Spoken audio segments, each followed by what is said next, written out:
requested to rise and welcome our keynote speaker to the 21st Dr. Mrs. Deepa Martin's Memorial Lecture. Professor Neerja Gopal Jayal, political scientist, academician, author, and Avantha Chair, King's College, London.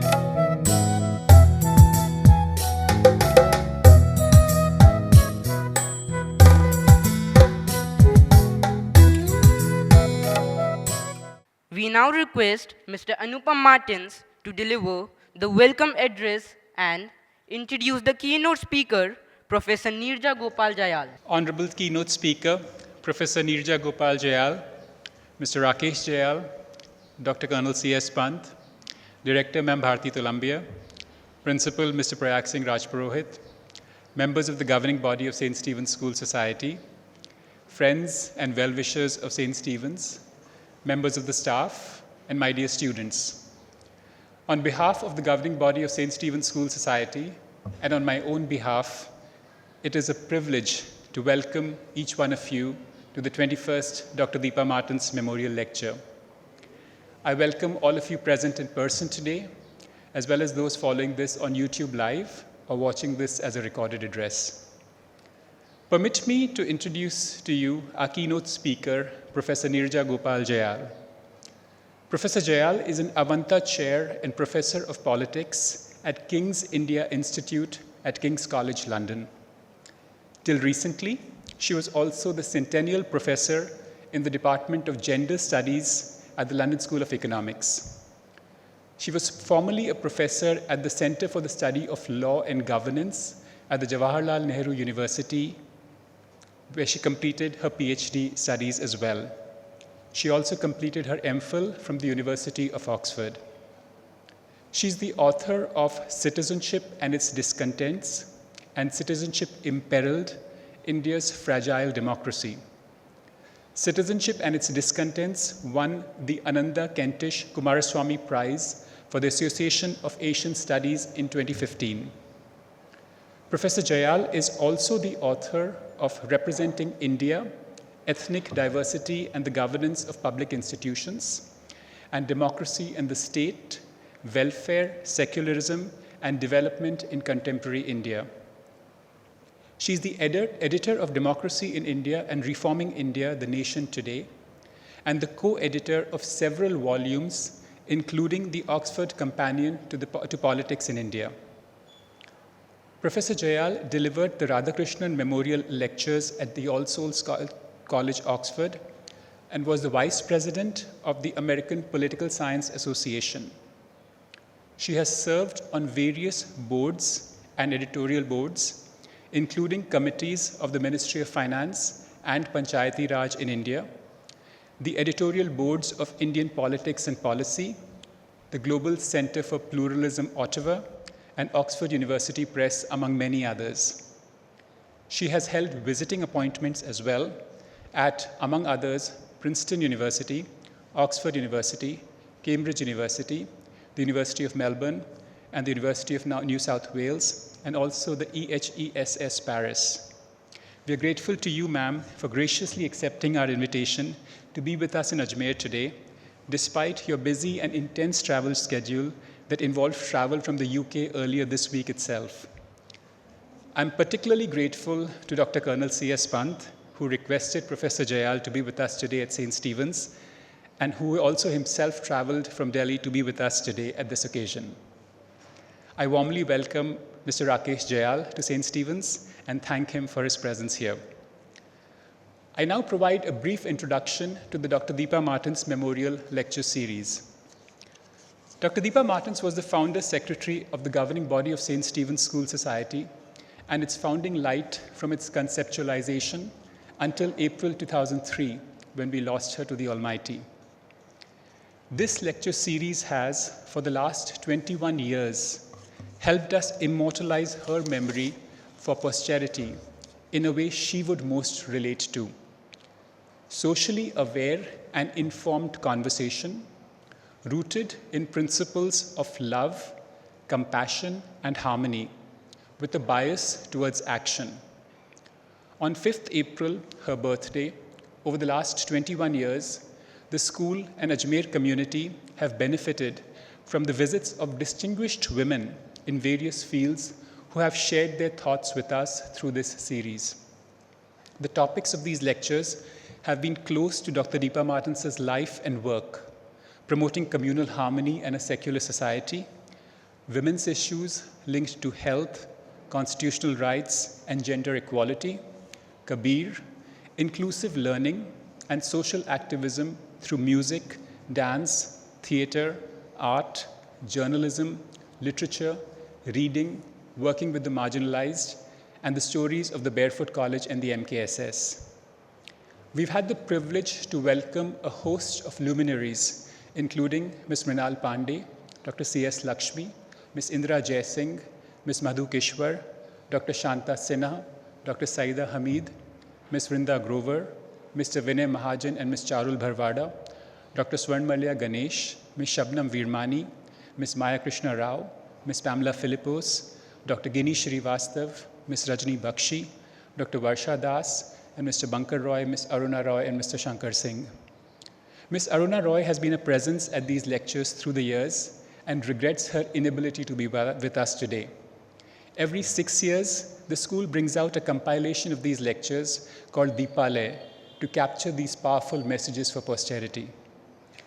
As all of you know, Dr. Deepa Martins was a teacher herself, and it is our proud privilege to welcome our third teacher in this lecture series after Dr. Meenakshi Gopinath and Professor Tripurari Sharma. As we witness the 21st lecture today, we gather to reflect on the dilemmas of good citizenship, a space Dr. Deepa Martins lived and experienced firsthand with her active involvement in various civil society and political discourses in the context of civil liberties, in addition to her service as a grassroots social volunteer supporting women in challenging family situations and promoting interfaith dialogue. I join you in looking forward to an enlightening address that inspires us about the criticality of performing our fundamental responsibilities as citizens while also appreciating and understanding the dilemmas therein. I welcome each of you to the 21st Dr. Deepa Martins Memorial Lecture. Thank you. Thank you, sir. We now invite the Secretary of the St. Stephen's School Society, Ms. Shefali Martins, to give an insight into the life and times of Dr. Mrs. Deepa Martins. Good morning. I begin with the philosophy of Dr. Deepa Martins. A difference of opinion should not cause a difference in hearts.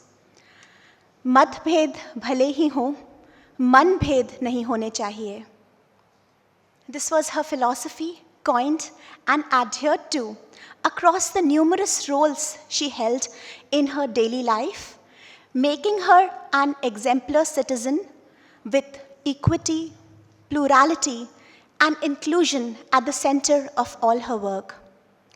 Born as Deepa Pant to a large Kumaoni family on April 5, 1951 in Ajmer, she grew up in an inclusive family atmosphere dedicated to the values of education and humanity.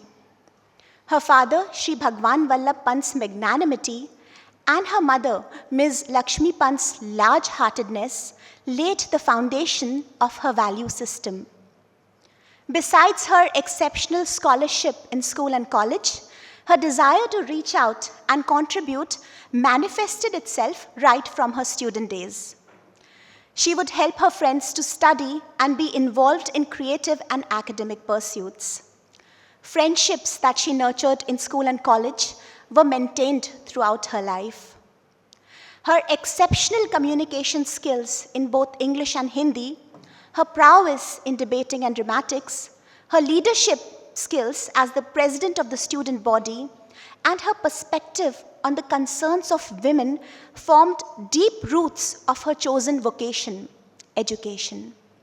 She graduated in arts from Savitri Girls College in 1970 and completed her master's in English from Government College Ajmer in 1972.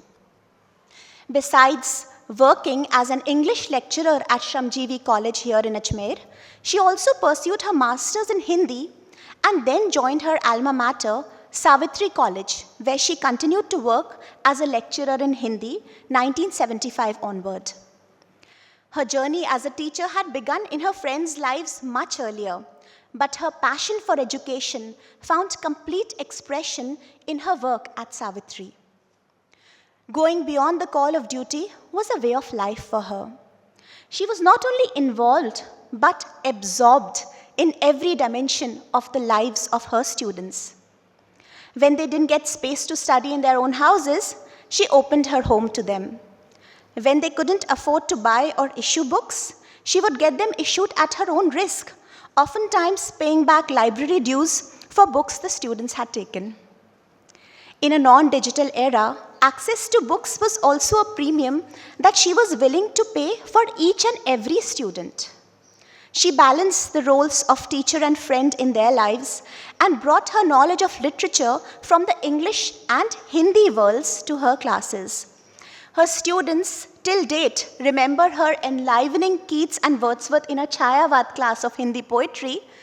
Similarly, English grammar made its way into functional Hindi classes. Contemporary themes also found their way into her classes and the street plays that she organized. The ideas of multidisciplinarity introduced in National Education Policy 2020 and interlinkages of societal issues discussed in Sustainable Development Goals adopted in 2015 were taken up by her back in the 70s and the 80s. Through a holistic approach, she worked with each student to become the best version of herself. She not only exemplified the values of good citizenship, but also inculcated them in her students.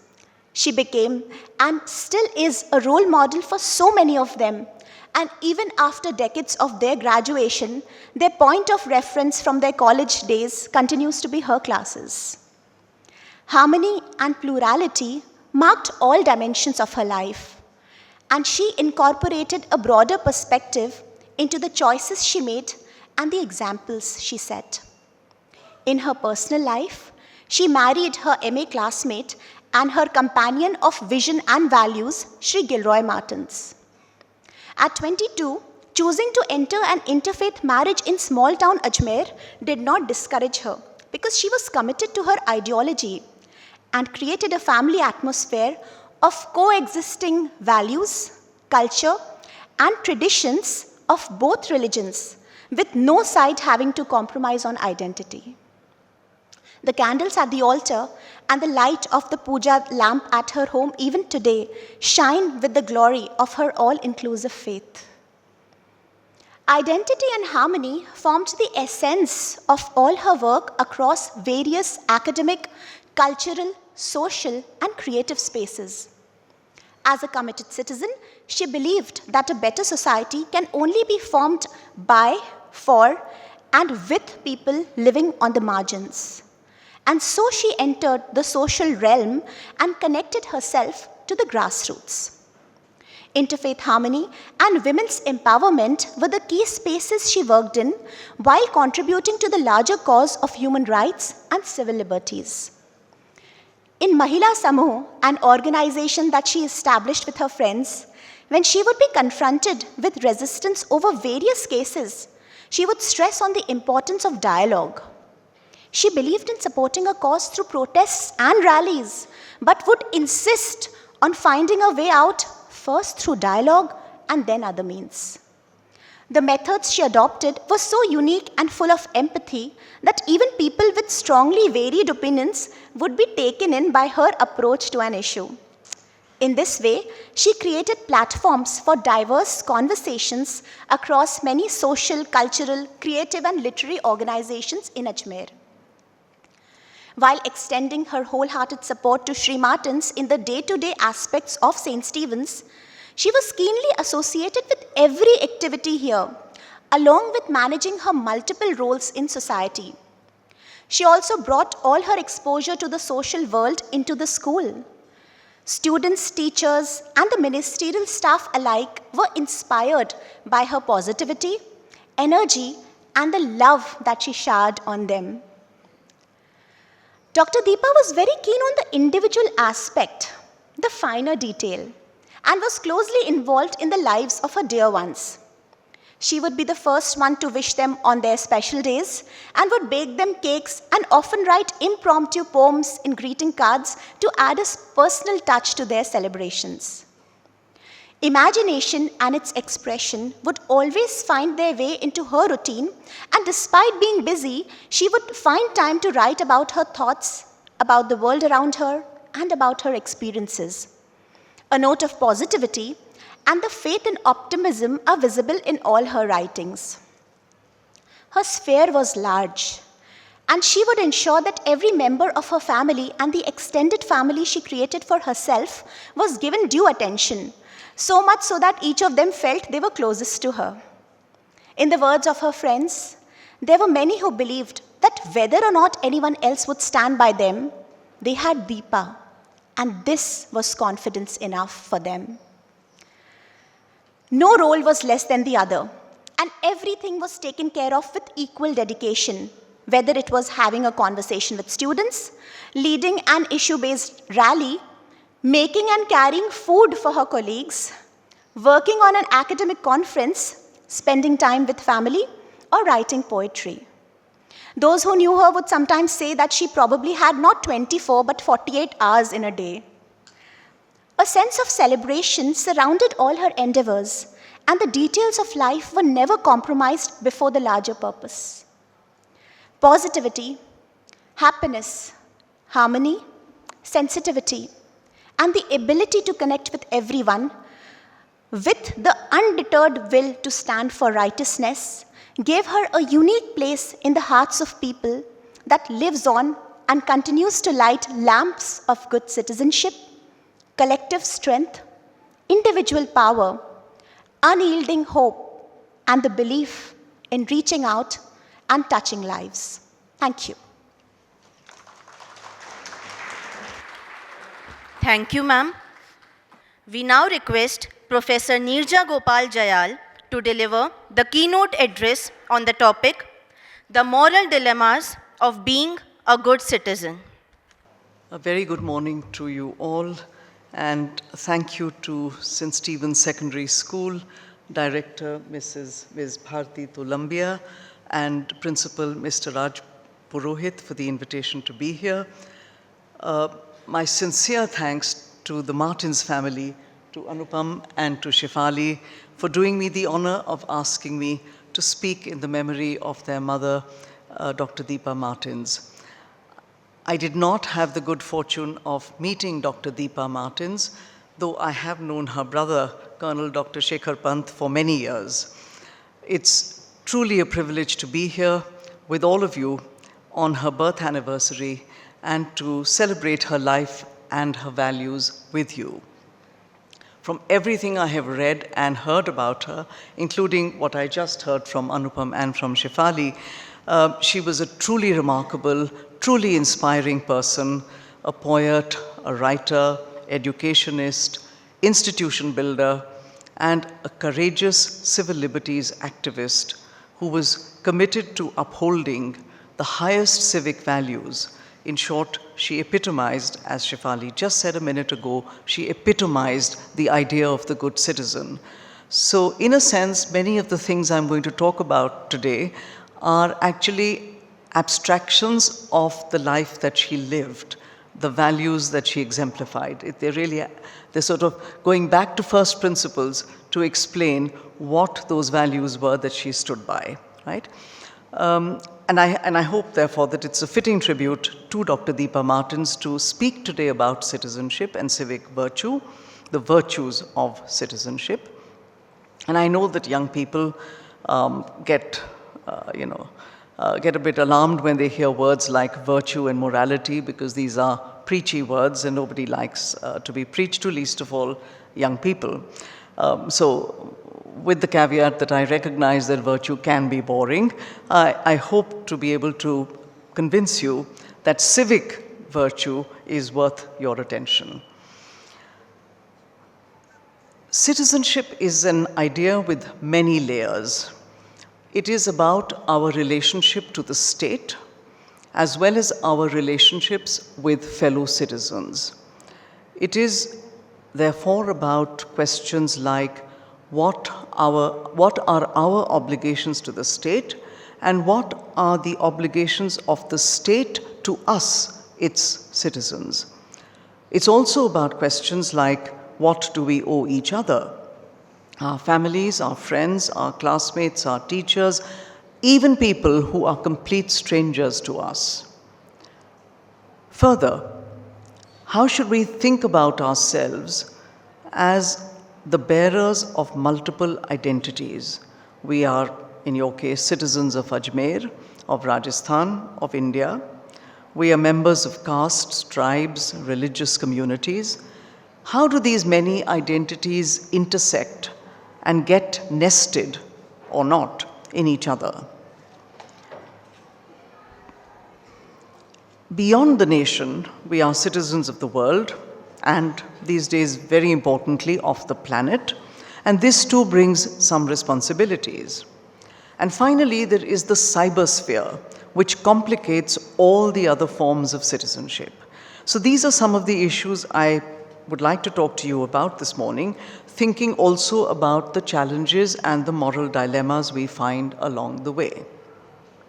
So let me start with the most basic, the fundamental level of citizenship, something that you're probably already familiar with from your textbooks, the relationship between the citizen and the state. That's what makes us citizens in the first place. My parents were subjects of the British Empire, as very likely your grandparents would have been. And it was brave British subjects like Mahatma Gandhi who struggled to make India free of foreign rule, spent long years in colonial prisons, sacrificing their personal lives, making it possible for all of us to be born citizens in a free republic. So what does it mean to be a citizen of a free republic? Citizenship has been famously defined as the right to have rights. There can be no rights without citizenship, and the Indian Constitution gives its citizens the general right to have specific rights. So within the constitutional framework, it is citizenship that makes us into rights holders. Of course, we have one article in our Constitution, Article 14, that actually provides that no person, not just Indian citizens, but no person will be denied equality before the law or the equal protection of the laws if they are within the territory of India. But that apart. To citizens, the Constitution gives many rights and freedoms, including the right to freedom of speech and expression, the right to move freely and reside anywhere in India, to practice any profession you choose. Yes, that is a constitutional right. To practice the religion of your choice, and so on. It also gives us the freedom of association, which means that we can join with other citizens to demand more rights, different rights, other rights. And that is precisely the way in which our rights have expanded over time. Citizens have mobilized to demand rights, and with the help of visionary leaders like Aruna Roy, who is unfortunately not with us today, visionary leaders, the judiciary, government, these initiatives have helped to secure the right to information, the right to work, the right to education, the right to food, and so on. Now, many people believe that it is enough for the state to provide us with civil and political rights. That is the right to personal liberty, the right to vote, to contest elections, and so on. These are indeed precious rights, but we need to be watchful when they are denied or encroached upon. It could also be argued that these are not enough, and that full citizenship, the fullest form of citizenship, requires the additional rights that we call social and economic rights. I just mentioned a few of them: the right to work, the right to education, the right to food, the right to unemployment insurance, the right to social security, social and economic rights. Why? What use is personal liberty to a person who does not have enough to eat? What use is the right to vote to a person who does not have access to education and information? As I'm sure most of you know, our Constitution gave us civil and political rights as fundamental rights, but social and economic rights were placed in the directive principles of state policy. It is the struggles of citizens and social movements that have led to these rights being granted and realized. Sometimes, in fact frequently, attempts are made to undermine this rich legacy of rights, civil, political, social, economic. And when this happens, it becomes our duty as citizens to do what we can to preserve our hard-won freedoms, indeed to defend the rights given by our Constitution. It is a profoundly patriotic thing to do, to defend the Constitution. The enjoyment of rights also entails some obligations, most notably the common ones: to obey the law, to pay our taxes, to vote. Voting is not just a right, it's also the duty of a citizen. Political participation, whether it is voting or contesting an election or just being a party worker maybe, are all rights of citizens. And contrary to what many people think, politics is not a bad word, but a noble activity. So let me digress for a moment. Why do I describe politics as a noble activity? Because it is through politics that citizens who are members of a political community come together to decide what are the principles and laws that they wish to be governed by collectively. Democratic politics is the medium through which citizens discuss, deliberate, decide what should be the founding principles, the institutions of society, how best should we organize our social and economic life. And this is how the founding principles of our Constitution, justice, liberty, equality, fraternity, were arrived at. Such activity is noble because it is inspired by ideals of the common good, not our individual private interests, but the public good. That is why politics is a noble activity, or should be. Now, of course, I cannot deny, as nobody else can here, when we look at the headlines of the newspapers every morning, we see little sign of anything that is noble in our politics, right? But that is partly because we as citizens have failed to check the moral degradation in our polity. We have allowed the really serious public issues, work, education, health, and so on, to get eclipsed by narratives put out by politicians who are only interested, cynically, in maximizing their vote by appealing to this group or that group. How many of us even bother to read the manifestos of political parties to guide our choice of who to vote for? Many of you will probably soon be voting in a general election for the first time. I don't know if you're 17 or 18, but there was disconcerting news in the paper this morning that suggested that less than 40% of Indians in the age group of 18 and 19 have actually registered themselves as voters.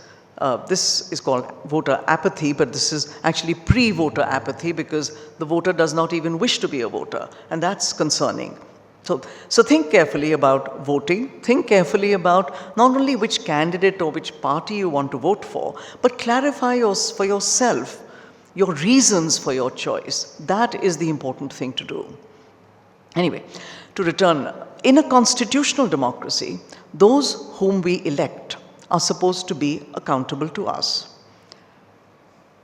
But how often, whether it is at the level of the sarpanch or pradhan in a gram panchayat, or a member of the legislative assembly of our state, or our member of parliament, how often do we actually hold our elected representatives and our rulers accountable? Most of the time, we leave it to other more publicly minded citizens, we tell ourselves, to do this. And this is the classic problem of the free rider. We take a free ride on the efforts of other people, the hard work of other people to uphold principles, to defend institutions which also benefit us. Is that fair? Mustn't we all strive to do our bit?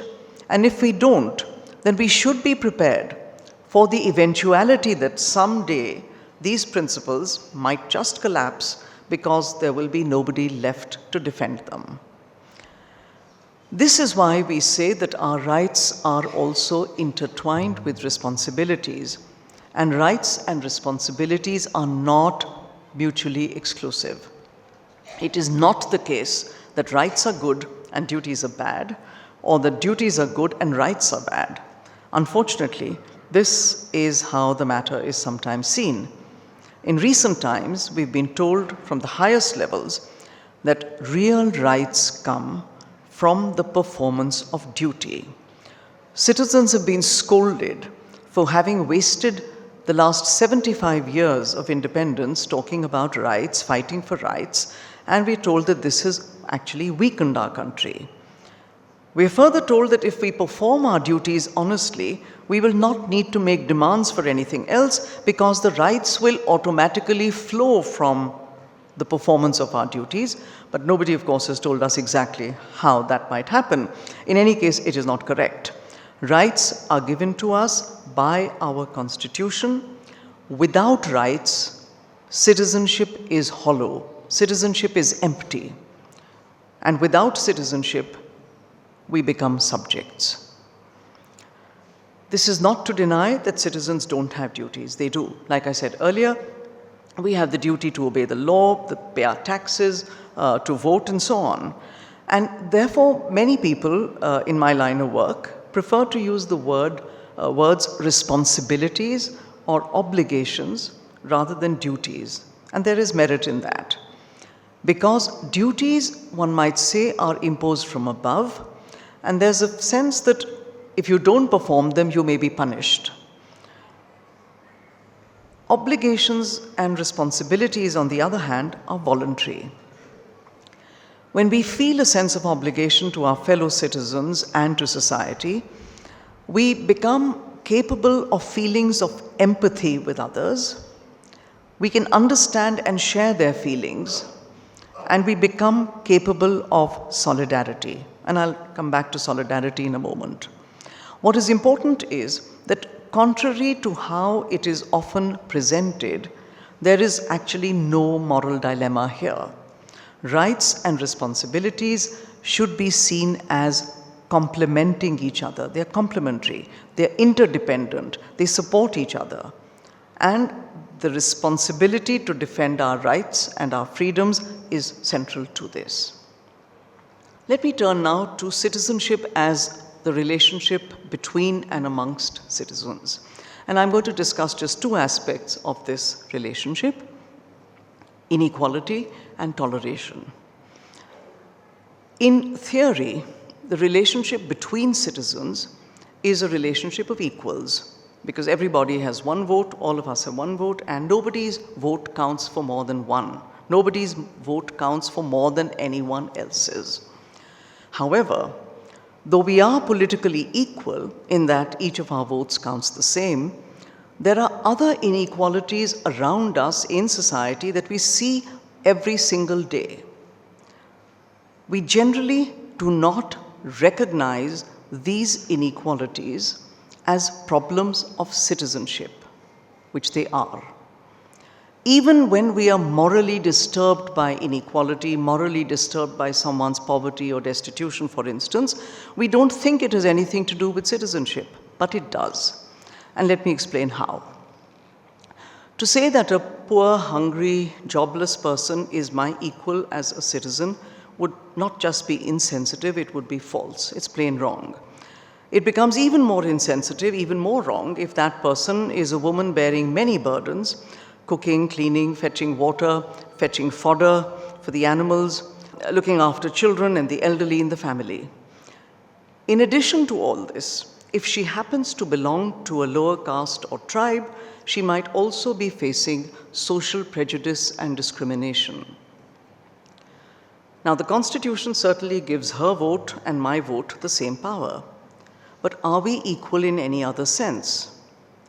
No, because the equality in terms of votes is a hollow promise for her.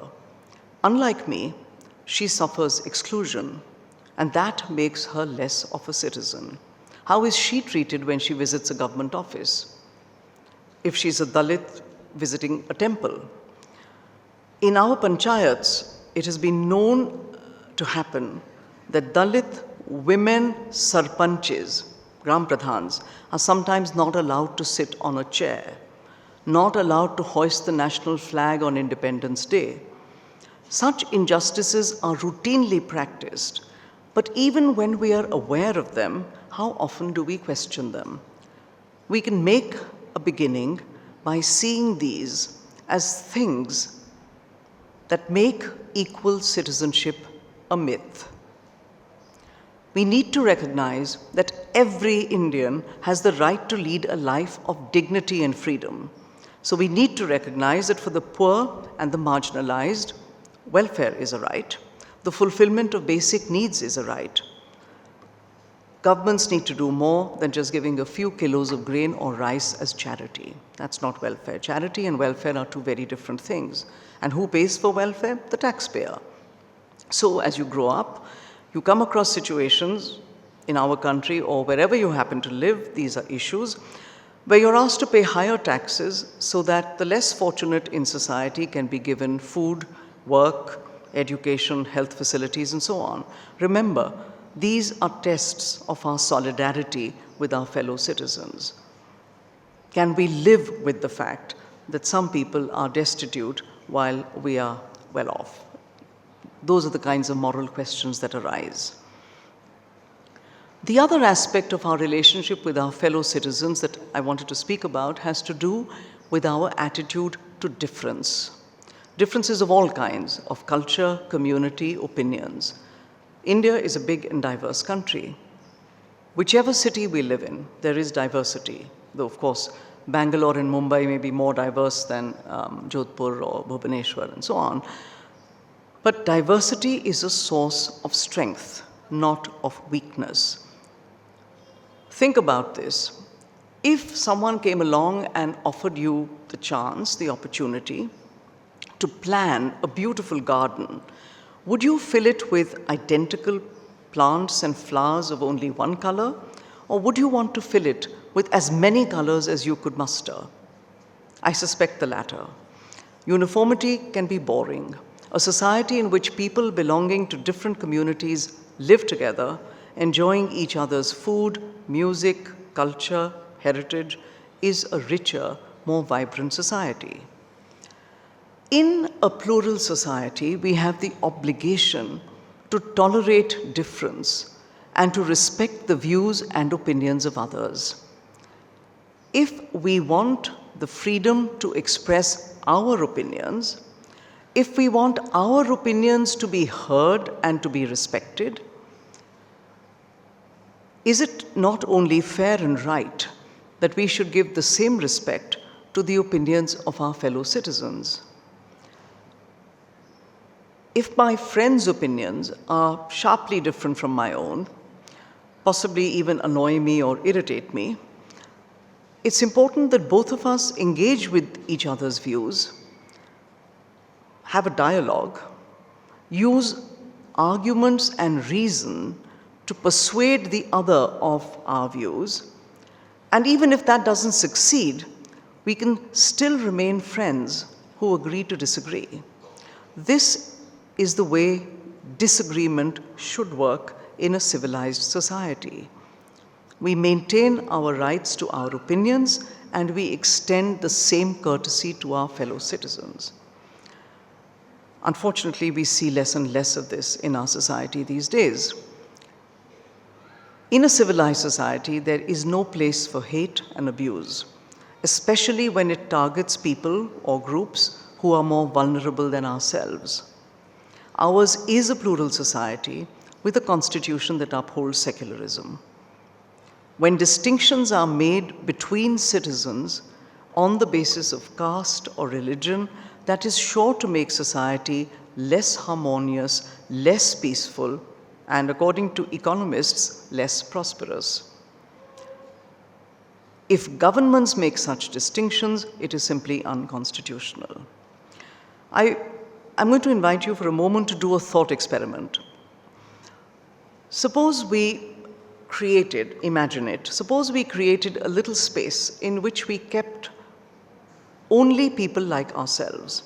We got rid of everyone who wasn't like us. We would get rid of everyone who spoke a different language, ate different food, worshipped different gods. Try and imagine what kind of a society that might be. In my view, it would be a boring place to live, but more importantly, would it be a place of complete harmony? No, because it is in the nature of human beings as social beings to invent differences. We see this even in families where everyone is biologically related.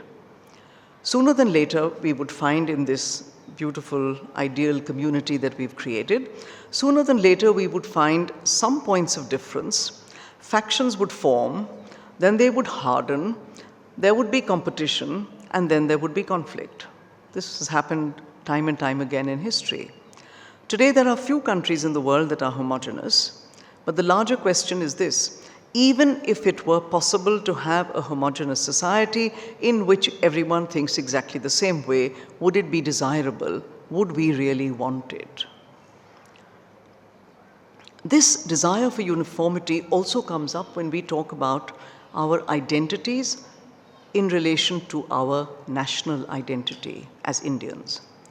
Diversity means that we citizens have multiple identities. And identity is certainly important. It anchors us. It gives us a sense of who we are, where we belong, family, community, state, everything. These different identities do not need to conflict with our identity as Indians, but it is often made to appear as if they do. Our regional, religious, linguistic identities are sometimes projected as if they are in opposition to our civic identity, which is our identity as citizens. The argument here is that to be one, we need to be identical, that oneness requires sameness. And this commonly takes the form of someone or other deciding that their idea of what the national identity is the right idea, that their definition of nationalism is the right definition. This too is a false binary. There is no singular definition of nationalism. My idea of nationalism may be quite different from that of another person. My idea of nationalism may be broad, inclusive, pluralistic. Somebody else's might exclude certain kinds of people and might demand that certain kinds of loyalty be shown that my version of nationalism does not involve, right? As citizens, we are not required to be loyal to any particular idea of nationalism, and there need be no dilemma here. We do not have to choose between our loyalties to our family or community and our country. It is possible for us to be loyal to all of them in different ways.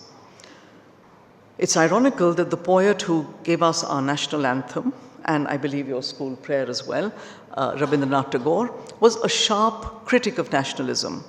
In his view, nationalism was a petty and limiting idea. And he did so, he critiqued nationalism at a time when the most massive anti-colonial movement in human history, our freedom movement, was taking place. And it had a powerful appeal across India, across classes. But against the dominant current of his time, Tagore questioned the very idea of the nation with what he called, and I quote him here, it's paraphernalia of power and prosperity, flags and pious hymns, and patriotic bragging, unquote. I'm sure you've read his poem, Where the Mind is Without Fear, where the mind is without fear and the head is held high, where knowledge is free. this is the important bit, where the world has not been broken up into fragments by narrow domestic walls, where the world has not been broken up into fragments by narrow domestic walls. This is the kind of world he wanted to live in, and for him, nationalism was an idea that did not sit well with this desire. There's surely a lesson here. When we look around us today, we observe many examples of what Tagore called petty nationalisms. Petty because each of them excludes someone or some group. Some don't want people from this state or that region to get jobs in their city or their state. Others are ready to kill when boys and girls of different castes or different religious communities fall in love. Such petty nationalisms ultimately damage the idea of India. They don't strengthen it. We are living in times where across the world there is widespread intolerance, narrow-mindedness, and chauvinism. In our own country, we have become a nation of hurt sentiments. Our feelings are constantly getting hurt by a speech someone makes, or a book someone writes, or even a painting, right? Such hurt nationalisms generally result in shutting people up. And it is sad we no longer even feel embarrassed by our intolerance. We flaunt it. A few years ago, one of the greatest painters of modern India, M.F. Hussain, died in exile. This was in 2011. Died in exile, having taken citizenship in Qatar because some intolerant people in India had no tolerance for his art. What a shame. Many authors and books have been attacked in this way, and I'm sure you've read about this in the papers. Not only are such authors denied their constitutional right to freedom of expression, but what also happens is that the fundamental values of democracy get violated in the process.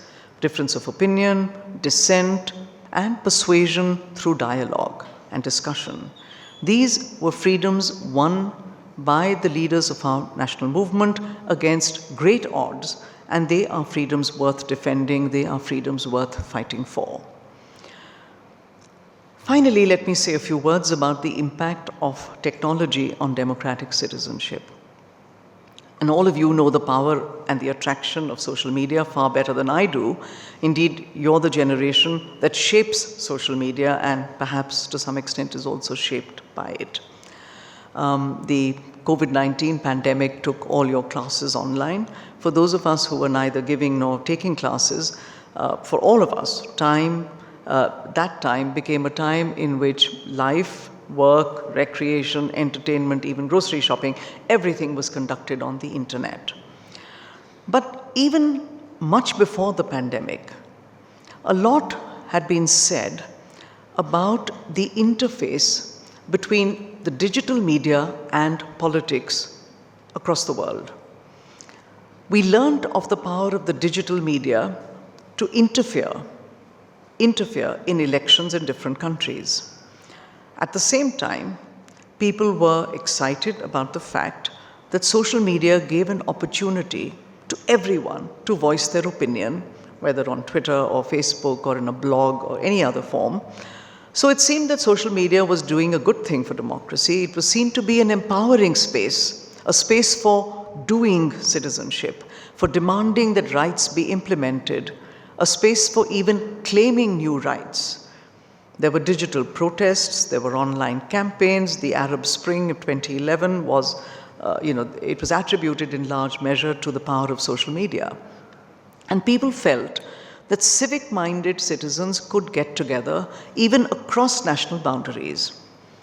Of course, only those with access to the internet and with technical competence could be digital citizens in this way, and that would obviously exclude many people in countries like ours. However, the optimism about how digital media allowed people to raise their voices and to be heard, the excitement that power was shifting from the state to citizens, that excitement proved to be short-lived. Gradually, states and businesses found ways to filter, to control content, shutting down the internet during times of protest is extremely common. To target civil society, and sometimes by saying that protest was a national security concern. Even social media companies like Facebook have taken down pages of dissidents and activists.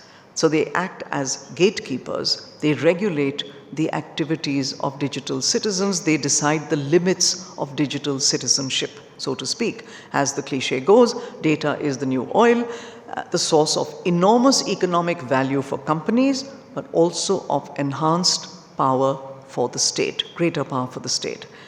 It's technologically possible to monitor the interactions of citizens, their locations, their movements. It's possible to hack into people's personal devices. It's easy to extract personal data and to monetize it for business or to use it for surveillance. So citizen activities can now be predicted more easily, can be controlled more easily, and the state can therefore regulate its citizens more comprehensively. Technology can indeed increase the power of the state, increase the possibilities for surveillance by the state, because there's mountains of citizens' personal data stored on government servers. Our own law on personal data protection has been improved a little bit, but there are still anxieties about state surveillance, especially for those people who are beneficiaries of welfare or in the case of access to health facilities. The essence of politics, as I was saying earlier, lies in the clash of opinions formed through debate in a public sphere, a space in which everyone is deemed to be, at least theoretically, politically equal, where we can express our opinions, form our opinions, shape them, and test them in and through debate. So Twitter came to be seen as a virtual public sphere in this sense, the open space, like the agora, the sort of a space in ancient Greece where citizens would debate on what constitutes the common good. Twitter came to be seen as a digital agora.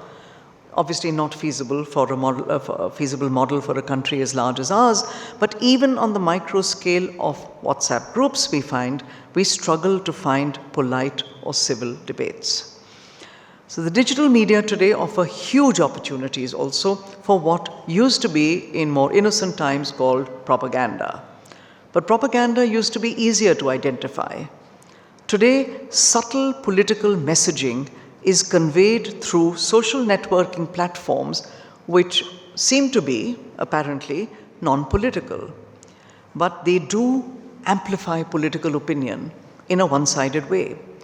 Because on the basis of your own viewing history, you are shown what you want to believe and you're given curated evidence as to why you should believe it.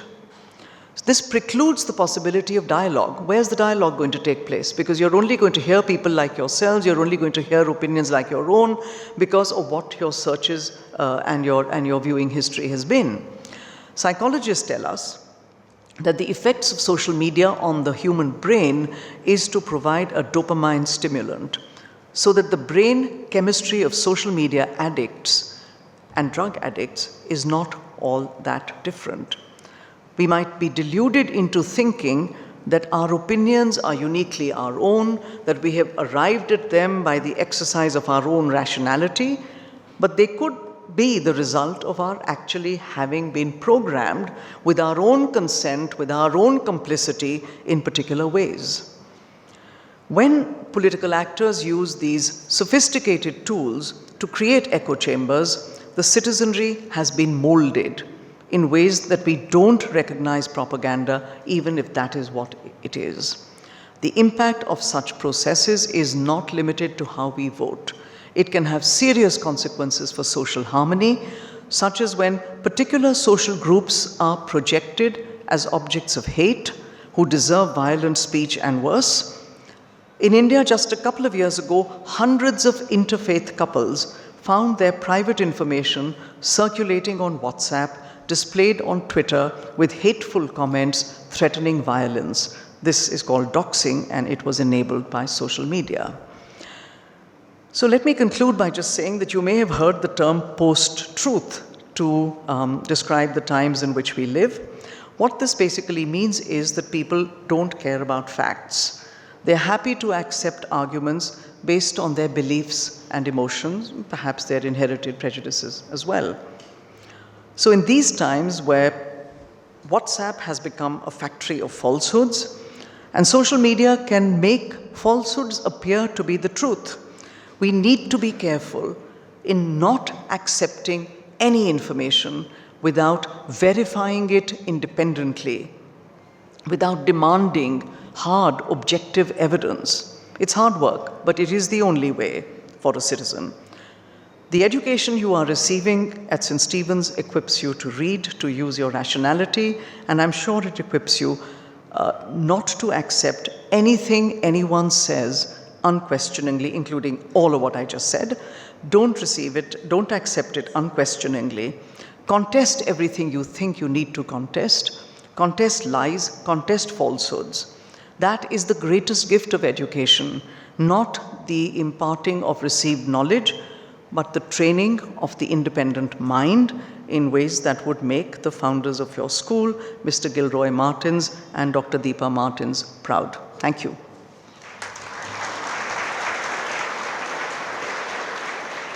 Thank you very much, ma'am. We now request our director, Ms. Bharti Tolambia, to present the vote of thanks. Honorable keynote speaker, Professor Neerja Gopal Jayal, honorary mentor, Mr. Anupam Martins, members of the governing body of St. Stephen's School Society, Ajmer, distinguished guests, friends, and well-wishers of St. Stephen's. On behalf of the management, staff, and students of St. Stephen's Senior Secondary School, Ajmer, I express my gratitude to Professor Neerja Gopal Jayal for delivering the keynote address in this interactive and inclusive form of communication at the 21st Dr. Mrs. Deepa Martins Memorial Lecture. Celebrating her values through the ideas of citizenship of the institution, city, nation, world, and the planet is indeed a befitting tribute to her legacy. Thank you for helping us define and understand our rights in perspective of our world today. You have inspired our students to understand the right values of citizenship that also includes our responsibilities towards our nation and world and towards each other. You have helped contextualize the discipline of political science for all of us, and it connects with our everyday life. This conversation today will go a long way in inspiring our students towards understanding the larger conversation of diversity, equity, and inclusion in the terms of their citizenship. I would also like to specially thank Mr. Jayal for traveling to be with us today. We are grateful to you, sir, for your presence with us. I also place on record our deep appreciation for Dr. Colonel C.S. Pant, who has helped introduce and invite Professor Jayal to the school, and also traveled from Delhi to join us for this event. Thank you, sir, for your gracious presence and for inviting Professor Jayal to St. Stephen's. I would like to express our sincere gratitude to all the well-wishers of St. Stephen's for being with us physically and virtually this morning. We look forward to your continued guidance and encouragement in the future. In the end, I once again thank Professor Neerja Gopal Jayal. It has been a privilege to have you with us. We will cherish this association with you. I thank the members of the governing body and guests for their inspiring presence. Thank you all once again and have a great day ahead. Thank you.